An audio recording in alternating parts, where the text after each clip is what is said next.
విశాఖ జిల్లా సీతమ్మధారలో ఉద్రిక్తత నెలకొంది. ఆక్సిజన్ టవర్స్ ఎదురుగా ఉన్న చిరు వర్తకుల షాపులను జీవీఎంసీ అధికారులు కూల్చివేస్తున్నారు. షాపుల కూల్చివేతను స్థానికులు అడ్డుకుంటున్నారు. అధికారులకు చిరు వర్తకులకు మధ్య వాగ్వాదం నెలకొంది. వర్తకుల ఆందోళనకు స్థానికులు వైసీపీ నేతలు బాసటగా నిలిచారు. షాపుల కూల్చివేతతో సీతమ్మధార ఎంఆర్ఓ కార్యాలయం ముందు టెన్షన్ వాతావరణం నెలకొంది. కూల్చివేతలను విశాఖ జిల్లా అధ్యక్షుడు కేకే రాజు అడ్డుకున్నారు. ఆపరేషన్ లంగ్స్ పేరిట గత 3 రోజులుగా విశాఖ నగరంలో రోడ్డు ఇరువైపులా ఉన్న షాపులను అధికారులు తొలగిస్తున్నారు. సీఎం చంద్రబాబు డిప్యూటీ సీఎంపై వీధి వ్యాపారులు నిప్పులు చెరుగుతున్నారు. స్థానిక ప్రజాప్రతినిధులు లేని సమయంలో తొలగింపులను జనసేన ఎమ్మెల్యే వంశీకృష్ణ యాదవ్ కూడా వ్యతిరేకిస్తున్నారు.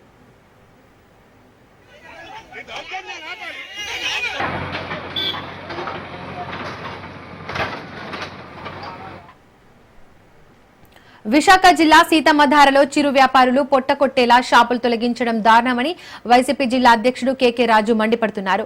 జీవీఎంసీ లైసెన్సులు ఉన్న షాపులను కూల్చడం ఏంటని ఆయన ప్రశ్నించారు. నోటీసులు ఇవ్వకుండా కూల్చడం చట్ట విరుద్ధమని వైసీపీ విమర్శించింది. వేలాది కోట్ల రూపాయల భూములను బడా బాబులది దోచిపెట్టి చిరు వ్యాపారాలపై విరుచుకుపడడం ఏంటని వైసీపీ ప్రశ్నిస్తోంది. ప్రతి నగరంలో ఫుడ్ కోర్టులు ఉంటాయని, కానీ విశాఖ అధికారులు మాత్రం అధికార పార్టీ నేతల ఒత్తిళ్లకు లొంగి పేద ప్రజల పొట్ట కొట్టుతున్నారని వైసీపీ నేత కేకే రాజు ఆరోపించారు.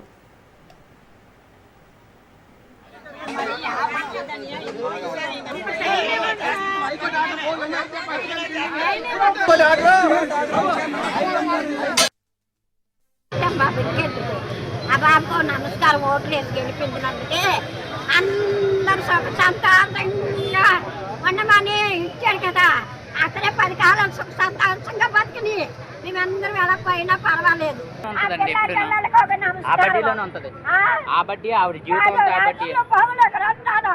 ఒక అన్న నాయం లేదా, పేదరాలు లేదా, దిక్కు మొక్కు లేదు. దాన్ని ఇలా దాన్ని రోడ్డులో పడారు సార్.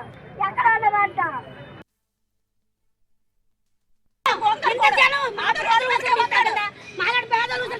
ఎక్కడి నుంచో వలసలు వచ్చి బ్రతుకుతున్నాం రా. ఏంటి మీ ప్రభుత్వం సరిలేక అక్కడి నుంచి వచ్చేసాం. మీ ప్రభుత్వం సరిలేక ఇక్కడికి వచ్చేసాం. మా జగనన్న రావాలి, మాకు మళ్ళీ మాకు న్యాయం జరుగుతుంది. గెలిపించడానికి మాకు ఓటు నిండా పెట్టారు. చంద్రబాబు నాయుడు నువ్వు ఎక్కడ ఉన్నావో, ఎప్పుడు పోతావు, శబ్దం నా వాక్యం నీకు తగులుతుంది. సంవత్సరం తిరిగి పోతారు. నీకు 70 సంవత్సరాలు వచ్చినట్టు కాదు, అంత అనుభవంతో నువ్వు పదవి వేయాలి. అంతేగా నీళ్ళు పేద ప్రజల మీద కొడుకులు కొట్టేసి 35 సంవత్సరాలు బట్టి ఉన్న వాళ్ళ మీద కొడతావు. నీకు ఓపెన్ ఇష్టం నువ్వు షూటింగ్ చేసుకురా. స్వయం శక్తితో స్వయం ఉపాధి కోసం కాయ కష్టం చేసుకుని రోడ్డు మీద వ్యాపారం చేసుకునే వేలాది కుటుంబాలు ఈ నగరంలో ఉన్నాయి. ఈ వేలాది కుటుంబాలకి గత ప్రభుత్వ హయాంలో ఆకర్ష్ జోన్స్ గా ఏర్పాటు చేసి వాళ్ళందరికీ కూడా జీవీఎంసీ అధికారులు ట్రేడ్ లైసెన్స్ ఇచ్చి ఆకర్ష్ జోన్ ప్రకారం కూడా నెంబర్స్ ఇష్యూ చేసి వాళ్ళ దగ్గర నుంచి పన్నులు కట్టించుకుని వాళ్ళ వ్యాపారాన్ని చేసుకొనిచ్చే పరిస్థితులు మనం చూసాం. ప్రజాప్రతినిధుల అసెంబ్లీ ఒకవైపు జరుగుతుంది.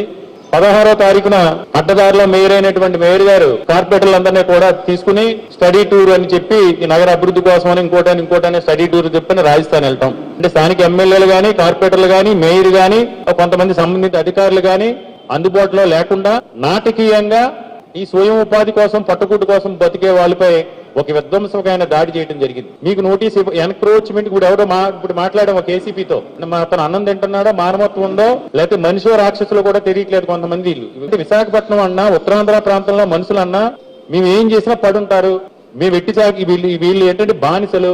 మేము నియంతృత్వంతో వ్యవహరిస్తాం. విశాఖపట్నంలో ఉన్న ప్రభుత్వ భూములు, ప్రజల ఆస్తులన్నీ కూడా పప్పు బెల్లాల్లో కార్పొరేట్ సంస్థలకు అమ్మేస్తాం, ఫ్రీగా దారిదత్తం చేస్తాం. వీళ్ళ ఆస్తులన్నింటినీ కూడా కొల్లగొడతాం. అయినా ఏమీ చేయలేరు వీళ్ళు.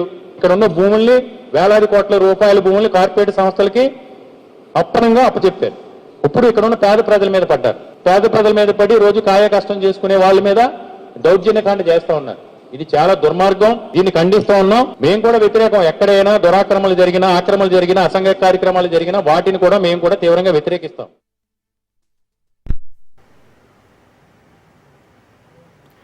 రైట్. ఇక విశాఖ జిల్లాలో చిరు వ్యాపారుల షాప్స్ కూల్చివేతకు సంబంధించి మోర్ డీటెయిల్స్ మా ప్రతినిధి సూర్యప్రకాష్ అందిస్తారు. సూర్యప్రకాష్,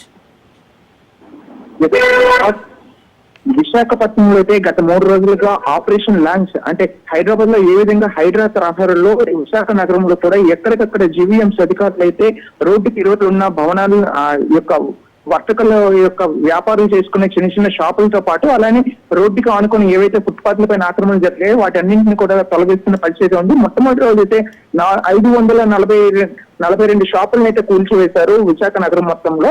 అదే విధంగా అది పూర్తి స్థాయిలో ఈ రోజు సీతమ్మధార ప్రాంతంలో ఎస్ఎఫ్ఎస్ స్కూల్ ప్రాంతంలో ఏదైతే ఇక్కడ లైసెన్స్ తీసుకొని అక్కడ ఎప్పటి నుండో కూడా గత 20 సంవత్సరాలుగా కూడా వాళ్ళంతా వ్యాపారాలు చేసుకునే పరిస్థితి ఉంది. వీళ్ళంతా కూడా చిన్న చిన్న టీ షాపులు అలానే టిఫిన్ సెంటర్లు చికెన్ షాపులు అయితే రన్ చేసుకుంటున్న పరిస్థితి ఉంది. వాళ్ళందరినీ కూడా ఎటువంటి నోటీసులు జారీ చేయకుండా ఎటువంటి ముందస్తుగా వాళ్ళకి ఎటువంటి విషయాలు తెలియజేయకుండా అయితే ఒక్కసారిగా ఇక్కడికి జేసీబీతో పాటు అలానే బుల్డోజర్స్ తో పాటు ఈ ప్రాంతానికి చేరుకొని జీవీఎంసీ అధికారులు మొత్తం కూడా వాటిని కొల్లదోసిన పరిస్థితి కనిపిస్తుంది. దీనికి సంబంధించి పూర్తిగా అధికారులు ఎవరు కూడా ప్రజాప్రతినిధులు కానీ పెద్ద అధికారులు ఎవరు కూడా స్థానికంగా కమిషనర్ తో పాటు టౌన్ ప్లానింగ్ అధికారులు కూడా ప్రస్తుతం విశాఖ నగరంలో ఎవరూ లేని పరిస్థితుల్లో ఈ యొక్క ఇటువంటి చర్యలు చేయడంతో అయితే స్థానికంగా ఉన్న ప్రజలతో పాటు అలానే చిరు వర్తకులు కూడా తీవ్రంగా అయితే ఆవేదన చెందుతున్న పరిస్థితి కనిపిస్తుంది. మరీ ముఖ్యంగా ఈ యొక్క సంఘటన పైన అయితే వైసీపీ అయితే తీవ్ర స్థాయిలో పోరాటం చేయడానికి అయితే సిద్ధమైతే ఉన్నామన్న విషయాన్ని అయితే ఈ రోజు ఆ కూల్చివేతలను అడ్డుకోవడానికి అయితే నార్త్ ఎమ్మెల్యే క్యాండిడేట్ గా పనిచేస్తూ అలానే విశాఖ జిల్లా అధ్యక్షుడు కేకే రాజు కూడా ఆ ప్రాంతం చేరుకొని వాటిని అయితే వెంటనే అడ్డుకోవాల్సిన పరిస్థితి ఉందనే విషయాన్ని ముందుగా వాళ్ళకి నోటీసులు జారీ చేయాలి. నోటీసులు జారీ చేసిన తర్వాత ఆ లోపల ఉన్న సామాన్లన్నింటినీ పక్కకు తీసుకుని అవకాశాన్ని కల్పించాలని అయితే కేకే రాజు అయితే పూర్తి స్థాయిలో అయితే అధికారులపై అయితే ఆగ్రహాన్ని వ్యక్తం చేసిన పరిస్థితి ఉంది. అదేవిధంగా కూటమి నాయకులు అగ్ర నాయకులు సీఎం డిప్యూటీ సీఎం పైన కూడా అక్కడ చిరు వర్తకులు ఎవరైతే వ్యాపారులు ఉన్నారో వాళ్ళంతా కూడా వాళ్ళపైన ఆగ్రహాన్ని వ్యక్తం చేసి కొన్ని దోషణలు కూడా చేస్తూ వాళ్ళపైన అయితే యాంటీగా స్లోగన్స్ ఇస్తున్న పరిస్థితి ఉంది. ఆపరేషన్ లంచ్ పేరిట గత 3 రోజులుగా ఇలా చేయడం పైన అయితే ప్రజా సంఘాలు సైతం కూడా ఆగ్రహాన్ని వ్యక్తం చేస్తూ రేపు సోమవారం అయితే జీవీఎంసీ కార్యాలయం ముట్టడికి కూడా పిలుపునిస్తున్నామన్న విషయాన్ని అయితే తెలియజేస్తున్న పరిస్థితి ఉంది. ఇదంతా అయితే అధికారంలో ఉన్న ఎమ్మెల్యేలకు కూడా ఇప్పుడు ఎవరైతే కూటమిలో అధికార పార్టీలో ఉన్న ఎమ్మెల్యేలకు కూడా దీనికి సంబంధించి ఎటువంటి సమాచారం లేకుండానే ఇటువంటి కూల్చివేతలు జరుగుతున్నాయని దీనిపైన కమిషనర్ ఒంటెత్తి పోకడి వెళ్లడాన్ని అయితే పూర్తిగా ఖండిస్తున్నామన్న విషయాన్ని కూడా స్థానికంగా వంశీకృష్ణ యాదవ్ జనసేన ఎమ్మెల్యే వంశీకృష్ణ యాదవ్ కూడా దీన్ని ఖండిస్తున్న పరిస్థితి కనిపిస్తుంది. నిత్యంగా ఇటువంటి ఘటనలు చేయడంతో కూటమి ప్రభుత్వం బడాబాబులకి కోట్లాది రూపాయలైన విలువైన భూములన్నింటినీ కట్టబెట్టి చిన్న వ్యాపారాలు చేసుకొని పట్టుకోటికి బతికే వాళ్ళనైతే ఇబ్బందులు గురి చేస్తున్న విషయాన్ని అయితే స్థానికంగా ఉన్న ప్రజలతో పాటు అలానే ప్రజా సంఘాలు కూడా ఆవేదన వ్యక్తం చేస్తున్నైతే ఉంది. ఇప్పటికైనా వాళ్ళకి నోటీసులు జారీ చేసి కొంత ప్రత్యామ్నాయంగా వేరే చోట్ల వాళ్ళకి అవకాశాన్ని కల్పించి అప్పుడు ఈ యొక్క షాపులను కూల్చివేసి అభివృద్ధి ఏమైనా చేస్తారంటే అభివృద్ధి చేసే ప్రాంతం కూడా కాదు. ఎందుకంటే అదంతా కూడా ఆల్రెడీ డెవలప్డ్ ఏరియా. ఆ యొక్క లాడ్జ్ పెద్దగా ఉన్న రోడ్ అంతా ఉంది. అయినా ఆ ప్రాంతంలో కూడా ఇటువంటి ఏర్పాట్లు చేయడాన్ని యొక్క షాపులు కూల్చివేయడాన్ని అయితే వీళ్ళంతా కూడా ఖండిస్తున్న పరిస్థితి కనిపిస్తుంది. Deepika. Right Suryaprakash, thank you.